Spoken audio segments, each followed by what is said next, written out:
right on spot. So I'll ask some simple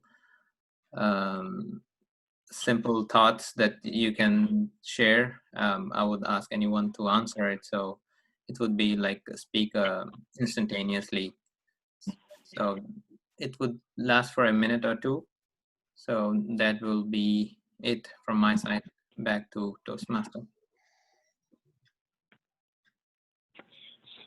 Okay, thank you, Majid. Next, I would like to call on our general evaluator to give us a description of the role, please.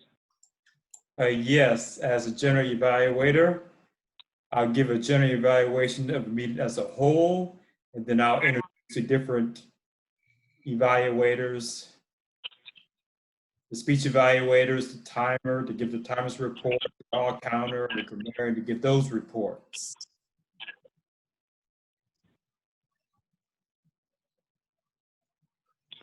Okay, thanks, Maurice. So it does look like we are down a timer tonight, and I apologize, I just saw that. Is anybody able to fill in for the timer? I can do that. All right, all right. Okay, thanks, Carrie, I appreciate it. And can you give us a brief description of the timer, please? Hi, everyone. My role as a timer is to, would you mind to skip because I need to grab something to show the colors, and then so. Oh, sure. Sorry, I forgot to prepare. I don't really have any preparation, but I'll prepare the seconds. But before that, let me talk about the R counter too. So my role is also R counter. R counter's role is to count how many times you talk filling words such as so you know those type of words. Okay, great. Thanks, Carrie. And while you grab some colored objects for the timing role, I will go over the grammarian role. So in the chat, if I did it correctly, I uploaded the word of the day that everybody can click on, but I will go ahead and say it out loud. So the word of the day is coeval, is how I pronounce it. C-O-E-V-A-L, coeval. So a definition of coeval would be having the same age or date of origin. Used as a noun, it says a person of roughly the same age as oneself. And like I said, hopefully you guys can see this in the chat that I uploaded. Okay, so while Carrie is getting the timer ready, we are kind of. Yes, I'm ready. Oh, she's back. Thanks, Carrie. I appreciate it. Okay, I'm also timer tonight, and the timer role is to count up how many minutes for prepared speech. Okay, Diego's talk is 5, 6, 7. Oh, I'm sorry, just a little get confused. Anyway, 5 minutes, you see green, right? Yeah, green, this green. And at 6 minutes, you see yellow. Just advertisement. And then at 7, you see little pinkish red. And the table topic, you see that 1 minute, it's green again, and 1.5, and it's yellow. And then 2 minutes, you see this 2. Sorry, the red book. And then evaluation part, and then you see the 2 minutes, it's green again. And then 2.5 minutes, you see this yellow. And 3 minutes, time to wrap up, and you'll see this red book. Thank you. All right, thanks, Gary, and thanks for stepping in last minute and grabbing those objects. Okay, so with the roles filled tonight, let's go ahead and introduce our first speaker.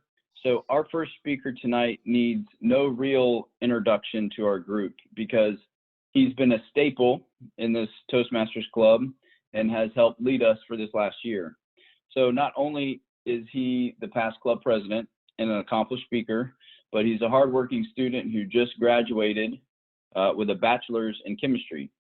So Diego's speech tonight is in Innovative Planning number 5, High Performance Leadership number 2, and his speech title is Achieving Laptop Purchase for the Club. Diego?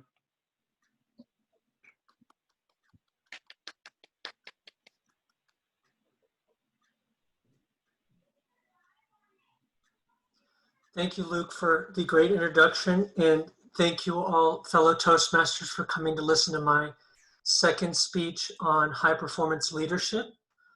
Everyone can see the screen, correct? Hearing no objections, I'm going to keep going. This, as you guys know, the big goal of this high performance leadership, thanks to Luke's introduction, was focusing on getting our hands on a club laptop, a club microphone, and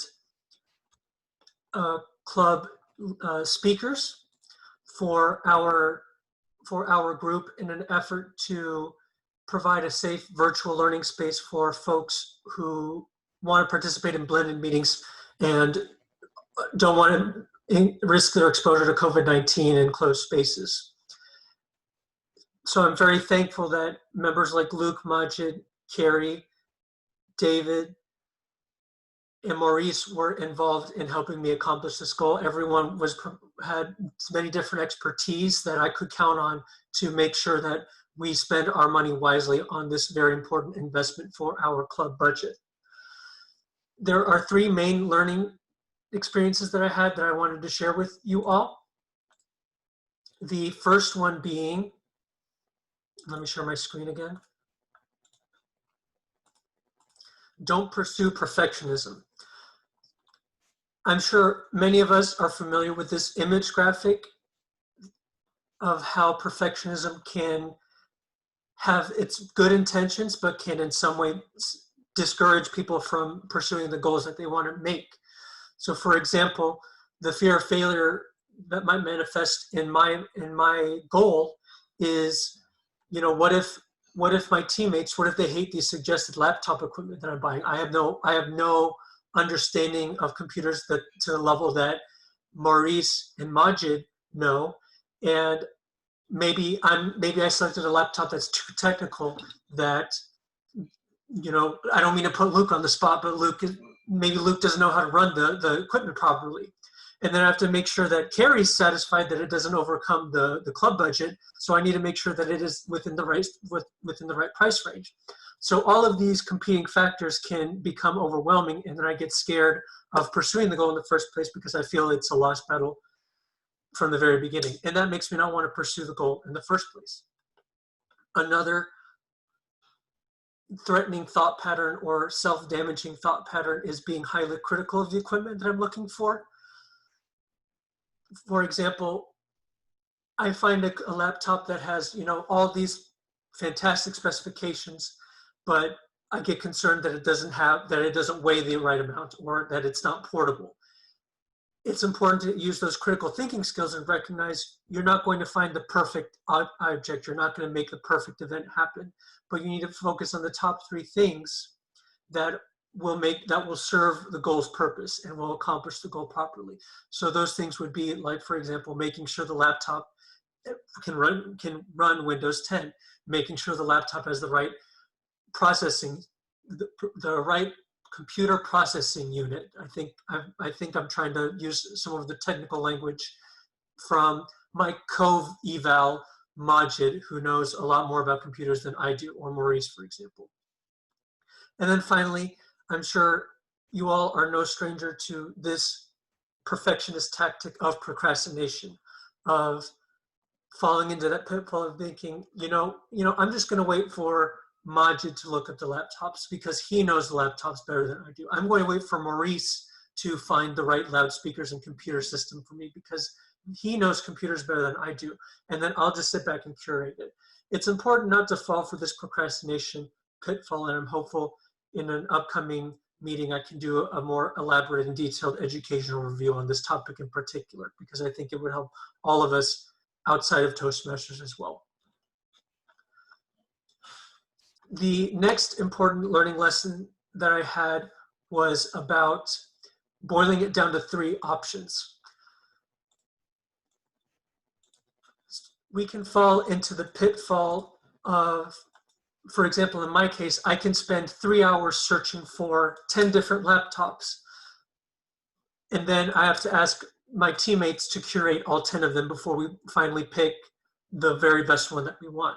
But again, it's important to exercise the critical thinking skills of recognizing, you know, maybe options 4 through 6 or 4 through 10 aren't really the best. And really the ones that you need to focus on are laptop A, B, and C, because maybe B can be better than A, but I'm pretty sure you can say with a lot of confidence that the 10th worst laptop is not going to be better than the 3rd best laptop, for example. So when you have the opportunity, try to think about limiting it down to the top 3 options best. And the final learning lesson that is very critical with these types of things is always invite feedback from your teammates when you get the chance. And this kind of goes hand in hand with my fear of failure in the perfectionist pitfall thought pattern trap. And this can really help address that problem, because let's go back to the worst case scenario where I share my top 3 laptops and Maurice points out, well, Diego, you forgot that all of these 3 laptops don't have good battery life. What are you going to do about that? This inviting feedback from the team not only gets the team involved in wanting to help accomplish this goal, but I can say to Maurice, this is a very valid point. I want to be clear with you. I'm not married to these laptops. If you can share with me a better laptop that, you know, can run Windows 10, that can handle Zoom and PowerPoint at the same time, and has an 8-hour battery life, please, by all means, let us know, and we'll select that laptop next. I apologize for my blind spots in seeking the right laptop. I know you have a better understanding of laptops, and you probably have a better catalog of laptops that we could look at. And in this manner, inviting Maurice or another teammate who pointed out a flaw or a suggestion in your methods can really serve the overall purpose of making the best event happen or the best purchase happen. And you're also inviting the team to be more involved in this project as well. So those are the main 3 takeaways that I've learned from pursuing this goal of purchasing a laptop for the purposes of our club and providing blended meetings. Thank you all so much for your attention on this matter, and I'm going to relinquish the lectern back to our Toastmaster tonight. Thank you.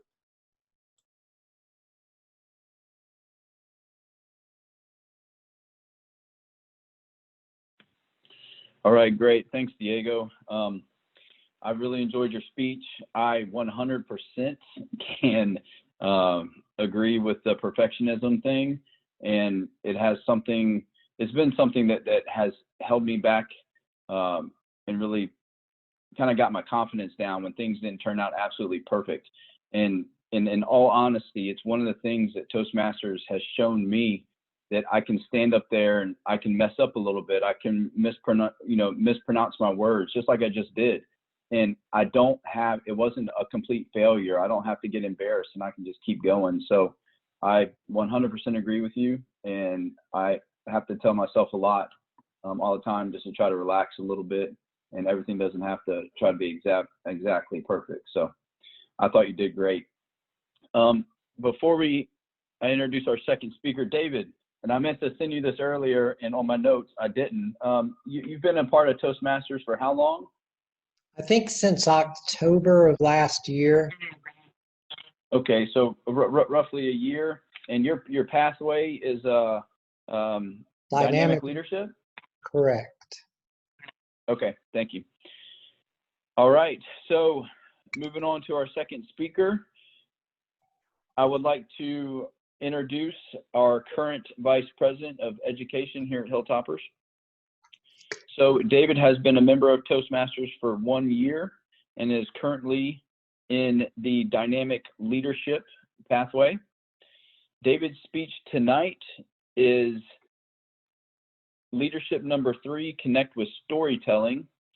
And the title of his speech is An Introvert Misadventure, Trapped at the Top of the African Town Bridge. And I'm looking forward to hearing this. So David. Thank you, Luke. This is a true story of how in the winter of 1999, I became trapped at the very tip top of the Cochrane Africa Town Bridge, how I escaped and how I grew from the experience. As the title of my speech says, I'm an introvert. And back in 1999, I was a real loner. I like to do things on my own. And I was also an early adopter to digital photography. So I was always out on adventures looking for new places, new and interesting places to take photographs. And also I loved getting exercise and having fun and doing all this alone on my own. So because of my job working for the Alabama Department of Transportation, as this hat shows, I had access to various bridges. And the thought occurred to me, wouldn't it be great to take a panoramic photo of the sun setting over Mobile River from the very top of the Cochrane Africa Town Bridge? So that's what I proceeded to do. I talked to our bridge engineer and explained what I wanted to do, and he gave me the keys because they have access doors that are locked, the keys to get up to the top of the bridge. And in case you're not familiar, let me show you a picture here. This is one of the main piers on the bridge, and this is the roadway. So I parked my car on the road deck here, and these columns that go up to the very top, they are actually hollow on the inside. And there's a system of ladders to take you all the way to the very top and do various maintenance items. So I parked here and used the key he gave me to unlock the door, and I climbed to the very tip top. Another picture I have here is that my printer is messing up, but this is what the view of the top pier looks like. You can see that's the topmost cable stays. And then as you climb up the ladders on the inside, there's this big metal hatch here at the very top. There's also a handrail around the perimeter of the column to keep you from falling off. So I climbed all the way up and came through this big metal hatch, and I'm on top of the bridge. Now this is a very cold winter evening. It's a Saturday night at sunset. And as I exited the bridge to the very top, the view was breathtaking. It was just amazing, but it was so cold and the wind was just howling. But I knew it wouldn't take very long. And I hadn't really dressed for cold weather because climbing the bridge, I knew I would get a workout. And so I just had a light windbreaker on. But I set my tripod down and put my camera on the tripod. But there was a problem. My camera was looking directly into the handrail, and I had to have it on the tripod to steady it because I was going to take a series of images and stitch them together. So I was thinking, I've come all this way, there's got to be a solution. And then it occurred to me that big access hatch, if I closed the lid back down, I could put my tripod up on top of it and get it high enough so I could see over the handrail. So that's what I did. I put my tripod on the hatch, I closed the hatch, and took my series of photos, and it went wonderful. Everything came out good. So I finished, I broke down my equipment, put it all back in my backpack, and I'm ready to come back down and drive home and look at my photos.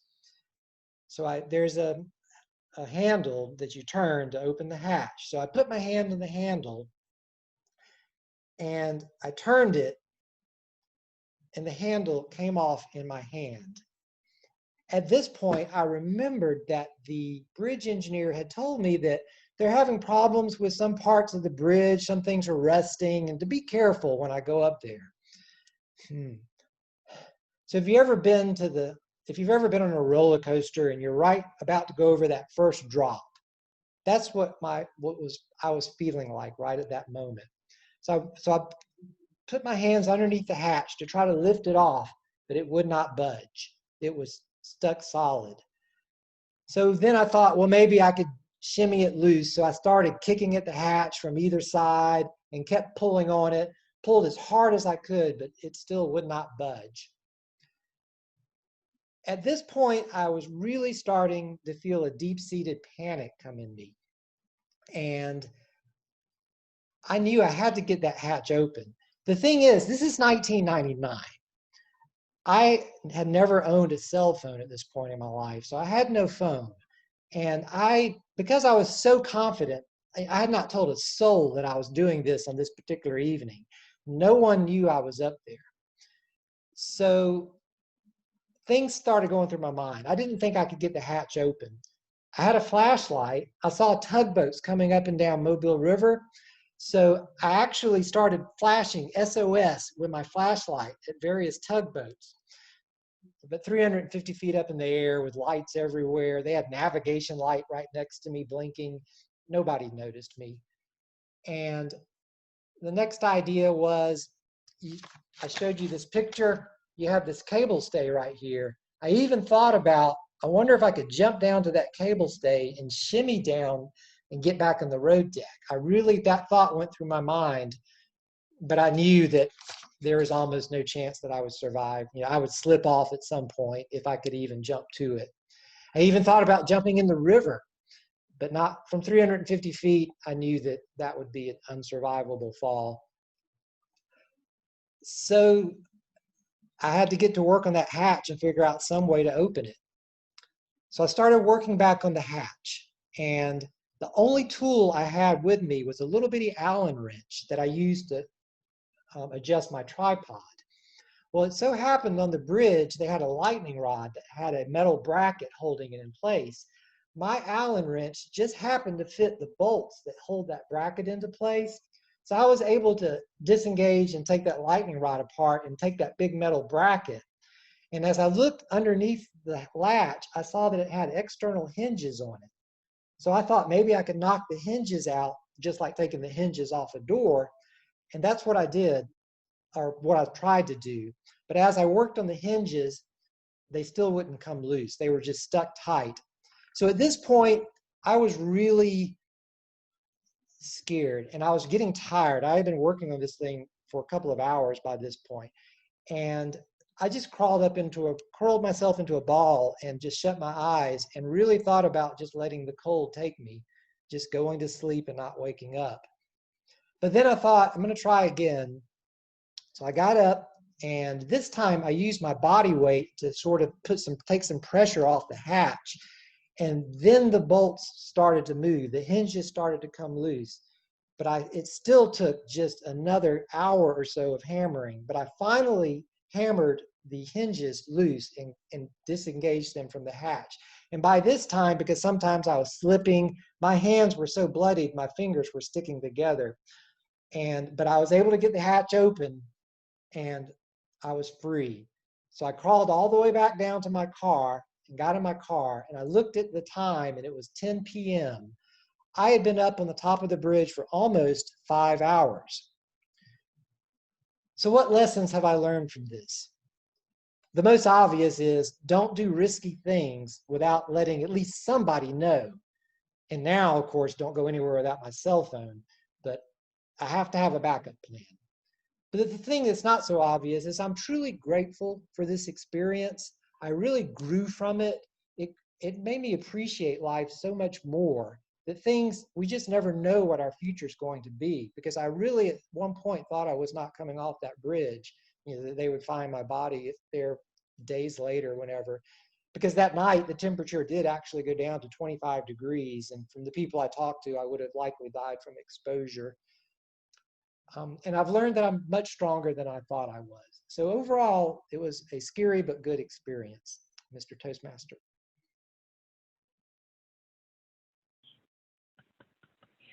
All right, thank you, David. It's probably a little dark in my room, but I was actually starting to sweat the more I listen to your story. So I don't like heights, and I would have been pretty freaked out up there. So great job on figuring out how to get out of there, and I'm glad you're safe. And yeah, that's definitely quite the story.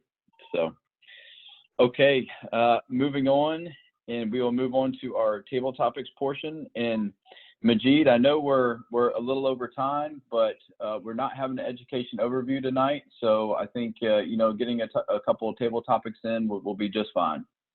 Sure.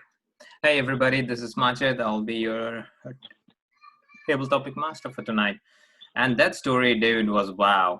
I was just holding my chair tight. That was very interesting. Glad that everything worked out well. But that's a good lesson learned that you said risky things, you need to have a backup. Be your cell phone, or as you said, letting a soul know, at least so somebody would back you up if you don't show up like sometime. So, okay, going back to the table topics, I have the first question, like the news have just come up, like we are in the third stage of vaccine. So I would think, say we already had table topic 1 and 2. So maybe Morris, if you want to volunteer, it's pretty straightforward question. So say next week the vaccine launches and the week after the business as usual goes in place, what would be your first thing to do that you're not able to do now? Morris. Yes, fellow Toastmasters and fellow Toastmasters, what would be the first thing that I would do that I didn't do, I wouldn't be able to do before during the COVID-19 situation? Let's see. Well, I don't want to get into stuff real crazy, but well, traveling, I guess, traveling state to state. Well, and I imagine, you can travel state to state, but there are precautions you have to take, I guess. For example, and I've heard this, I didn't actually see this, but I think I had a coworker, he goes to Florida from time to time, and I guess like on interstate, I-10, for example, they have like a check, like a roadblock or whatever to check people coming into the state of Florida. I would like to just drive right into Florida. Well, that's one example, Mr. Topic Master. Hey, Morris, thank you. Yeah, that's true. Thanks for your answer. At one point, they had it on I-10. I've heard from our field operations that they have to, at every entry and exit, they have to record their input. Say, probably they would see your how hot you are, kind of just basic verifications to see if you are infected or possible infected, because Florida was going too hot at that period.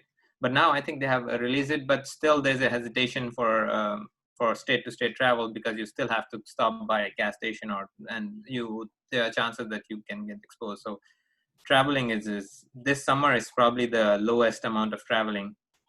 And we used to see the beaches being so heavy. It's still heavy, but the traffic on our sites on the beaches would be so heavy this time. But yeah, it's a significant pattern change. So I would like to see if who want to volunteer for the next question. All right, Luke. So the question is, what can someone do to grab attention? Like if you see a group of individuals speaking, and then you want to go introduce yourself or grab their attention. So what would be the best way, do you think, that you could introduce yourself or inject yourself in a group?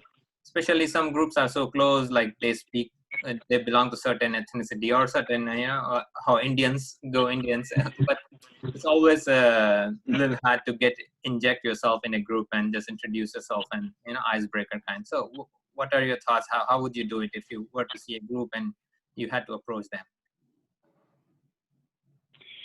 All right, thanks, Majid. Thanks for the question. And the question that was posed tonight was, you know, what would be something that I could do to introduce myself to a group, maybe grab their attention? And to be honest, it would just be to be yourself.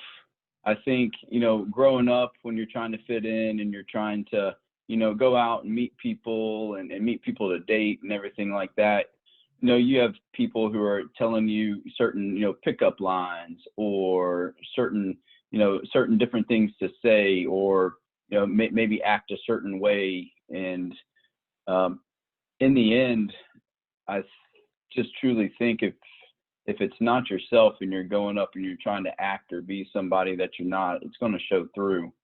I know with me, that's the case. If my confidence isn't there, it's not there.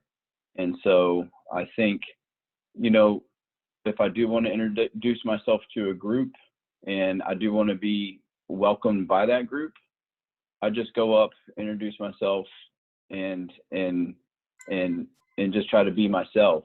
And if they don't like me or don't want to, you know, let me into that group, then that's fine. That's their prerogative, because on my side, I just have good intentions, and, you know, I wanted to get to know them or be their friends for a certain reason. But if it doesn't work out, it doesn't work out. And in the end, there's no games played, and I just move on.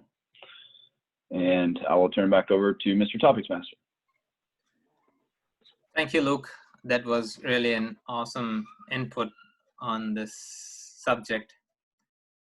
I think there's always something to learn from your answer. Specifically, your stance here was very nice, and it's a good lesson learned, even for me. Being honest, being yourself would show the best of yourself, rather than, as you say, we learn sometimes to kind of show yourself adjusting to a group or speak to their language. But I think end of the day, what boils down to is be yourself, be straightforward, and no games played, as you said. That's awesome answer. Thank you. Do we have time for another quick question, or shall we move on? 7:29, 7:30. I think we have time for one more question. Sure. If anyone wants to volunteer, one more quick question. Hey, all right. I see some hands. So when did you realize life is short?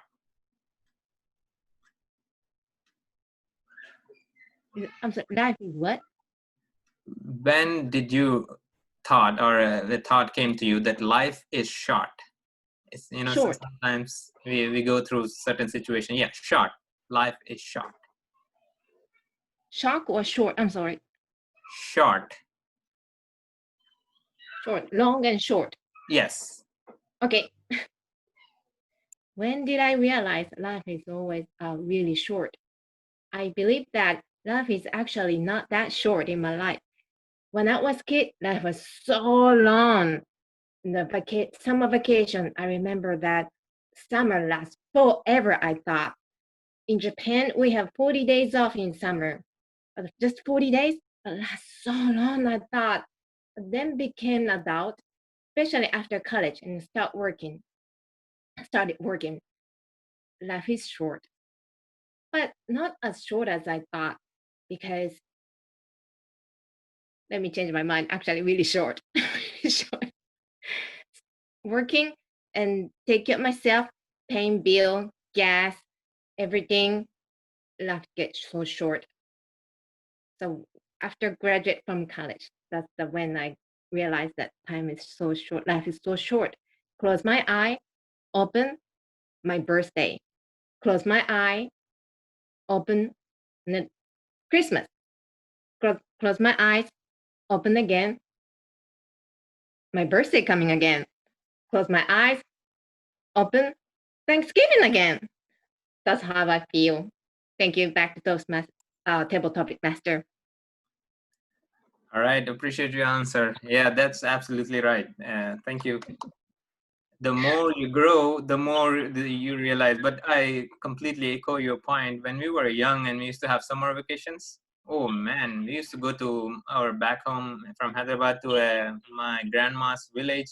We used to stay there for quite a long with all the village life. We used to enjoy and then come back. We still would have some summer vacations left. But yeah, as you grow older, with more responsibilities and more things to worry about, the time kind of flies. And yeah, Mondays are like, we had a meeting like yesterday and it's Monday again. So yeah, time flies by. All right, with this, I'll relinquish the lectern back to Toastmaster. Thank you, everyone. All right, thanks, Majid. I appreciate it. And great job on the topics tonight. I thought they were very relevant, and I always like those topics that are relevant and that we can all really relate to. So moving on to the next part of our meeting, I will introduce our general evaluator, Maurice, for his evaluation and his team's evaluation. Yes, fellow Toastmasters, we'll get right into it. I'd like to introduce the evaluator for Diego's speech, and that is David. Hi again. I had the privilege of evaluating Diego again for the second week. And so I will start by going over what I found. From the evaluation form, I thought Diego excelled at, he has a good screen sharing technique where he'll use the screen and then go back to his to the speaker view and go back to the screen sharing. So it's not just all screen sharing. And I thought you had some pretty good and humorous graphics, which help with the speech and kind of lightening the mood a little bit. You explained the psychological aspects of teamwork and decision-making especially well. The perfectionism issue is something that I struggle with a great deal and have all my life. If things aren't just perfect or perfect in my mind, then something's wrong. And you're right, if perfectionism equals not making decisions, and I completely agree with that. The one thing I thought you might want to work on, when you were in speaker view, the top of your head at times was a bit cut off, so maybe just kind of positioning the mic a little bit, the camera a little better. It's easy to forget where it is because I know moving around and doing things, but and to challenge yourself, I have to continue practicing and fine-tuning your online Zoom performance, which you do quite well with. But I think, as I said in a previous meeting, that the world, especially now, seems to be going more and more in that direction. I think even after this pandemic is over, we'll still be doing a lot more online conferencing because it just, it's just more convenient in some circumstances. It's not a complete replacement, but it's so it's good to continue to work on that. As far as the different criteria, your clarity was great as always. Vocal variety was okay. But it's something we could continue to work on, me especially because I'm Mr. Monotone, it seems. But eye contact was good and good use of gestures. I thought you were better at gesturing this week than last week. I saw some improvements there. Very good audience awareness. Comfort level, you seem pretty comfortable as would be expected, and good, interesting topic. So I think overall it was a good, as always, a good performance and something we can all learn from. And I thank you for speaking tonight.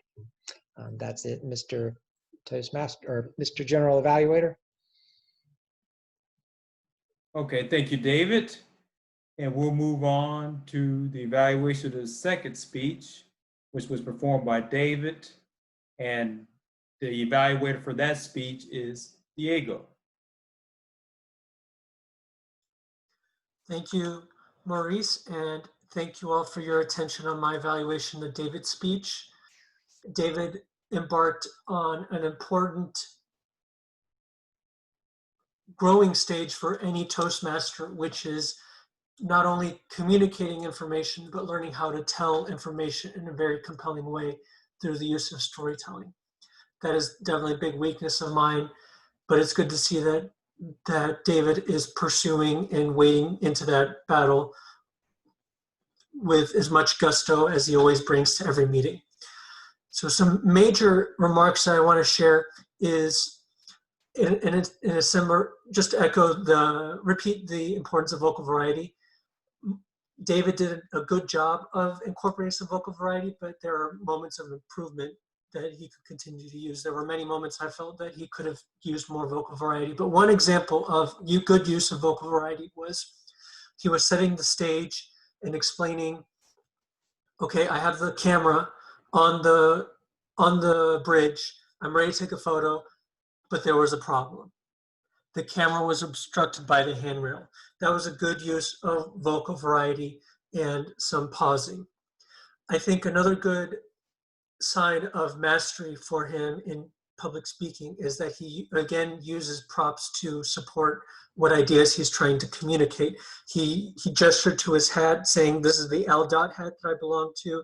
And he also provided nice pictures of the bridge to help us visualize better the scene, to see where the hatch was, to see where the handrail was, and to give us a scope of what height he is at. Let me just take a moment and make sure that my camera is okay. It's looking at my face. Okay, good. Another suggestion that I want to share with him that I think will really take his storytelling level to the next level is not being afraid to pause. There were many moments where he could have paused to enhance the tone. For example, again, saying, when he explained that he got down from the bridge, he could have said, I was up there for 5 hours. And then continue the remark. Saying 5 hours in such a dangerous climate at that height without a cell phone, really you need to do that moment justice and give people the 3 seconds they need to absorb that fact, to absorb that moment of risk and threat to livelihood with that moment. Taking that time to pause, in many ways, it's what we've said before in previous meetings, that sometimes silence can be way more powerful than any word or phrase being uttered in that space. So incorporating more vocal variety and realizing that silence is an important storytelling technique. The next speech that if David were to give this speech again, or the next speech that he gives on a story and uses these techniques, I promise you, those speeches will be memorable for a long time. And then finally, the final remark I want to share, the great use of, again, a really beautiful sign of his maturation as a public speaker, is the fact that he maintained really great eye contact with us throughout the entire speech. He felt like he was speaking directly to me and to audience members, and that is another important facet to have in storytelling, to make the audience feel like they are the ones who are lucky enough and fortunate enough to receive this story that he's telling. These are really great storytelling techniques that I saw in David's speech. I'm looking forward to the next time he gives a storytelling speech. I'm going to really turn back to Maurice. Thank you. All right, thank you, Diego. At this time, we will receive the Titles report from Carrie.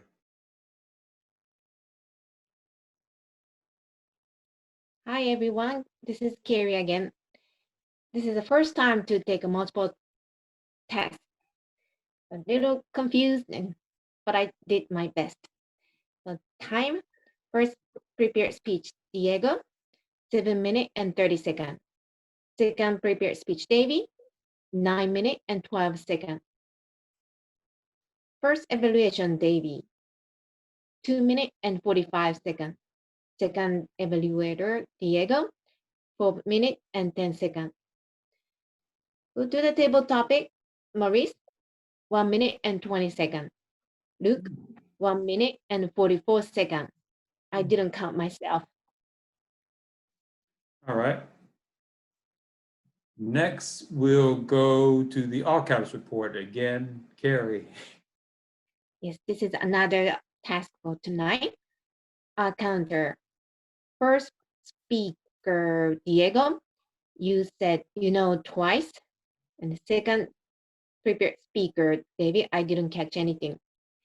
Evaluation. First evaluator, David. So I caught the one so and one although you said so and multiple times, one so is feeling word so. And second evaluator, Diego, I caught one and one D. That's the D is a feeling word. You're looking for the words. But basically, that's all. All right, thank you. Table topic. The table topic. Maurice, I cut the well twice. In Luke, I got 4 times and 3 times. And this is it. Thank you. All right, thank you. Now we'll go to grammarian's report, and I believe that is Luke. Yes, that is me, Maurice. Thank you. So the grammarian's report is pretty quick and short tonight. I did not hear any misuse of the English language, and I did not hear anybody use the word of the day. So if you did, I apologize. And that is my grammarian report, Maurice. All right, thank you.